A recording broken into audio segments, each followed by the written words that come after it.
Hello बच्चों, कैसे हैं आप सब लोग। आप लोग ज़रूर अपनी छुट्टियों का मज़ा ले रहे होंगे और इन छुट्टियों को और मज़ेदार बनाने के लिए मैं लेकर आई हूँ आपके लिए एक कहानी। बाल कहानी है और इसका नाम है यशगान। और ये कहानी सुनकर आपको बहुत मज़ा आएगा और आप इससे बहुत कुछ सीख सकेंगे। तो चलिए शुरू करते हैं कहानी यशगान। महाराजा वीर सिंह की नींद टूट गई। राजमहल के बाहर भाट चारण उनका यशगान गा रहे थे। हमारे महाराजा चक्रवर्ती सम्राट हैं, 10 दिशाओं के स्वामी हैं। सारी दुनिया उनसे थरथर कांपती है। लेकिन और दिनों की तरह अपनी प्रशंसा सुनकर महाराजा वीर सिंह का मन प्रसन्न नहीं हुआ। उन्होंने रात को एक बुरा स्वप्न देखा। सपने में हुए युद्ध में वह अपने पड़ोसी राजा जौहर सिंह से हार गए थे। जौहर सिंह का राज्य बहुत ही छोटा था, फिर भी दूसरे राजाओं की तरह उसने कभी भी वीर सिंह की अधीनता स्वीकार नहीं की थी। राजा वीर सिंह यही सोच रहे थे, क्या जौहर सिंह सचमुच इतना शक्तिशाली है। इन्हीं सब विचारों में उलझे हुए राजा वीर सिंह दरबार में पहुंचे। दरबारियों ने तुरंत उनकी प्रशंसा शुरू कर दी। रोज यही होता था। अपने ऊंचे सिंहासन पर बैठकर एक बार तो राजा वीर सिंह को ऐसा लगा कि जैसे वह सचमुच दुनिया के स्वामी हो, पर रात का स्वप्न याद आते ही वह फिर उदास हो गए। उन्हें लगा सब दरबारी उनकी खुशामद कर रहे हैं, उनकी झूठी झूठी प्रशंसा करके उन्हें भ्रम के में डाल रहे हैं। उधर दरबारियों को राजा के मन में चलने वाले इस संघर्ष की कोई खबर ना थी। उनकी तो रोटी ही राजा की झूठी खुशामद करके चलती थी। वे जोर जोर से उसी में लगे रहते थे। एकाएक राजा वीर सिंह चिल्ला उठे, चापलूसों, चुप रहो। सबको जैसे सांप सूंघ गया हो। किसी की समझ में नहीं आ रहा था कि क्या हो गया है। आखिर मंत्री जी कांपते हुए स्वर में बोले, महाराज क्षमा कर दीजिए। मंत्री जी, हमारे विरोधियों के क्या हाल हैं? महाराजा वीर सिंह ने पूछा। राजा के भय से सभी कांप रहे थे। मंत्री जी ने रटा रटाया उत्तर दिया। बहुत खूब। महाराजा व्यंग से मुस्कुराए। आप हमें चक्रवर्ती राजा कहते हैं? महाराज की कीर्ति पताका सारे विश्व में फहरा रही है। मंत्री जी ने लड़खड़ाते हुए स्वर में कहा। आज उन्हें महाराजा के तेवर कुछ अच्छे दिखाई नहीं पड़ रहे थे। तो बाकी सारे राजा हमारे सामंत हुए, वे सब चाकर हैं अन्नदाता के। तो ज़रा पता लगाइए, वे हमें भेंट क्यों नहीं भेजते? परंपरा के अनुसार तो हमारे सामंतों को स्वयं आकर भेंट देनी चाहिए। जी। मंत्री जी केवल इतना कह सके, फिर आंखों के आगे अंधेरा छा गया। क्या जी जी लगा रखी है? वीर सिंह गरज कर बोले। तुम सब खुशामदी करते रहो, मेरी झूठी तारीफ करके गुलछर्रे उड़ा रहे हो। यह कहकर वह उठ खड़े हुए। फिर बोले, कल मुझे अपने प्रश्न का उत्तर चाहिए, अन्यथा किसी का सिर धड़ पर नहीं रहेगा। मैं चाटुकारों से घृणा करता हूँ। राजा की इस बात से सबके चेहरे पीले पड़ गए। अगले दिन फिर दरबार लगा। गहरी चुप्पी छाई थी। क्यों ना एक ही दिन में मेरी चक्रवर्ती की पदवी छिन गई। मैं तो 10 दिशाओं का स्वामी हूँ। सारी दुनिया मुझसे थरथर कांपती है। महाराजा वीर सिंह ने चुभते हुए शब्दों में कहा। आप लोग चुप क्यों हैं? अब भी सब चुप रहेंगे? कहने के लिए कुछ भी था भी नहीं। आखिर एक वृद्ध दरबारी राम सिंह आगे आया। हाथ जोड़कर बोला, महाराज, हम सब आपके सेवक हैं। यहाँ कोई भी आपकी झूठी प्रशंसा नहीं करता। आप सचमुच चक्रवर्ती सम्राट हैं। दुनिया आपसे डरती है। वीर सिंह की आंखें लाल हो गईं। कड़क कर बोले, लगता है तुम्हारे मौत आ गई है। अब भी खुशामद से बाज नहीं आ रहे हो। बाकी सब दरबारी राम सिंह को बैठने का संकेत कर रहे थे, पर वह बैठा नहीं। सिर झुकाकर बोला, खुशामद तो झूठी होती है अन्नदाता। आप तो सचमुच चक्रवर्ती सम्राट हैं। तो बाकी राजा हमें भेंट देने क्यों नहीं आते? वीर सिंह ने हठीले स्वर में कहा। अगर तुमने इस प्रश्न का उत्तर नहीं दिया तो तुम्हें मृत्यु दंड मिलेगा। मुझे इसके लिए 1 सप्ताह का समय चाहिए, राम सिंह बोला। ठीक है, यदि उत्तर देते समय मुझसे कोई धृष्टता हो जाए तो मुझे क्षमा भी कर दीजिएगा, राम सिंह बोला। विचित्र बात है, धृष्टता बाद में करोगे लेकिन क्षमा पहले चाहते हो। महाराजा चकित हो उठे। खैर, यहीं सही। 1 सप्ताह बाद दरबार फिर लगा। ठीक समय पर महाराजा पधारे।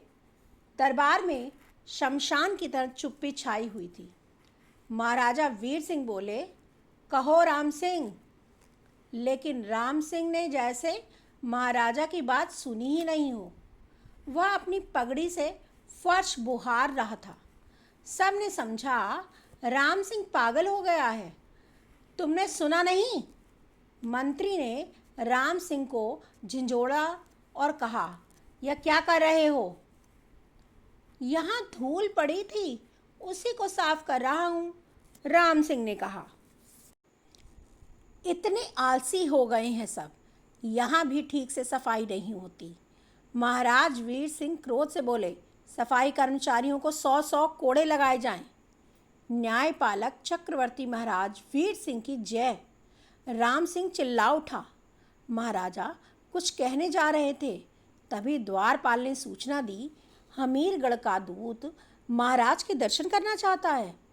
हमीरगढ़ के दूत के पीछे 20-25 व्यक्ति और थे। सबके हाथों में बड़े बड़े थाल थे। उन पर रेशमी कपड़े से ढका हुआ था।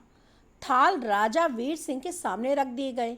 फिर दूत ने एक एक करके सब थालों पर से ढके हुए कपड़े हटाए। देखते ही सबकी आंखें चौंधिया गईं। एक से बढ़कर एक बहुमूल्य उपहार, एक से बढ़कर एक हीरे, मोती, माणिक, सोना और न जाने क्या क्या। महाराजा की जय हो, दूत ने कहा।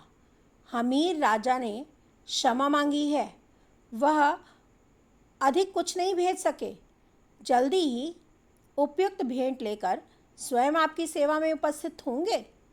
राजा ने दूत को अतिथि गृह में ठहराने का आदेश दिया। उन लोगों के जाने के बाद बोले, भेंट तो बहुमूल्य है। जी अन्नदाता, मंत्री ने कहा। और दूत ने कहा कि यह तो कुछ भी नहीं। इसका मतलब हमीर सिंह बहुत धनी राज्य है। वीर सिंह बोले, हम तो उसे साधारण राजा समझते थे, पर भेंट देखकर ऐसा लगता है कि जैसे धन्य धान्य में वह हमारे राज्य से आगे बढ़ गया है। महाराजा वीर सिंह कुछ देर सोचते रहे, फिर बोले, यदि हमीरगढ़ इतना धनी राज्य है तो हम उसे जीतेंगे। क्षण भर रुक कर उन्होंने सेनापति से पूछा, हम समझते हैं हमीरगढ़ की सेना हमारा आक्रमण झेल ना सकेगी। जी महाराज, हमीरगढ़ की सेना छोटी सी है। सेनापति ने कहा, तो ठीक है, आज ही हम अपने 4 जासूस हमीरगढ़ भेज दो। वे वहाँ जाकर सब पता लगाएंगे। वीर सिंह के मंत्री से कहा। चक्रवर्ती सम्राट महाराजाधिराज वीर सिंह की जय। राम सिंह ने जय जयकार किया। तभी महाराजा को अपना भूला हुआ प्रश्न याद आ गया। चमक कर बोले, हाँ, हम तो भूले ही जा रहे थे। प्रश्न का उत्तर दो।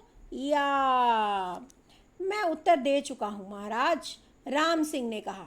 सब राजा आपसे डरते हैं, इसलिए आपको भेंट नहीं भेजते। क्यों? महाराजा ने पूछा। इसलिए कि अगर उन्होंने आपको साधारण भेंट दी तो आप उन्हें अपना अपमान समझेंगे और उन्हें दंड दे बैठेंगे। जैसे अभी अभी यहाँ पड़ी हुई धूल आपकी दृष्टि में आई तो आपने सफाई कर्मचारियों को दंड दे दिया। धूल आपके सामने ना उड़ती तो आप कुछ भी ना कहते। साधारण भेंट बेचने वाला राजा आपके पैरों की धूल ही तो है। महाराजा चुपचाप सुन रहे थे। और यदि उन्होंने अधिक मूल्यवान भेंट दी तो आप लालची हो जाएंगे और उन पर आक्रमण कर देंगे, जैसे कि अभी आप हमीरगढ़ पर आक्रमण करने की सोच रहे हैं। राम सिंह ने जवाब दिया, बेचारे राजाओं की तो दोनों तरह से मुसीबत है। इस कारण वे आपकी दृष्टि से बचे रहना ही ठीक समझते हैं, जिससे आपको उनकी याद ही ना आए। महाराजा के होठों पर मुस्कान आ गई। महाराजा वीर सिंह को हंसते हुए देख दरबारियों के चेहरे खिल उठे। राम सिंह के संकेत पर दरबार वीर सिंह की जय जयकार से गूंज उठा। महाराजा वीर सिंह चाह कर भी कुछ ना कह सके। वह जानते थे कि वह दुनिया के चक्रवर्ती सम्राट नहीं है, न 10 दिशाओं के स्वामी, न सबके अन्नदाता। लेकिन बूढ़े राम सिंह ने उनके प्रश्न का ऐसा उत्तर दिया था कि वह कुछ भी नहीं कह पा रहे थे। पर हम हमीरगढ़ पर आक्रमण तो करेंगे ही, वीर सिंह ने कहा। धृष्टता क्षमा हो महाराज, वह सब तो एक नाटक था, राम सिंह ने कहा। दूत यहीं का आदमी है, हीरे जवाहरात भी यहाँ के जौहरियों ने जुटाए थे। प्राण बचाने के लिए ही यह सब करना पड़ा। राम सिंह की इन बातों पर महाराजा केवल मुस्कुरा सकते थे। वह मुस्कुराते रहे। दरबार में उनका यशगान गूंज रहा था। हर दरबारी उनकी प्रशंसा करने से एक दूसरे से आगे बढ़ जाना चाहता था। तो बच्चों, इस तरह से ये कहानी समाप्त हुई है और आपने देखा किस तरह से राम सिंह ने महाराजा वीर सिंह को अपने जवाब से संतुष्ट किया। बच्चों, अगर आपको कहानी अच्छी लगी हो तो वीडियो को लाइक करें, चैनल को सब्सक्राइब कर लें और इस कहानी को अपने मित्रों के साथ शेयर करें।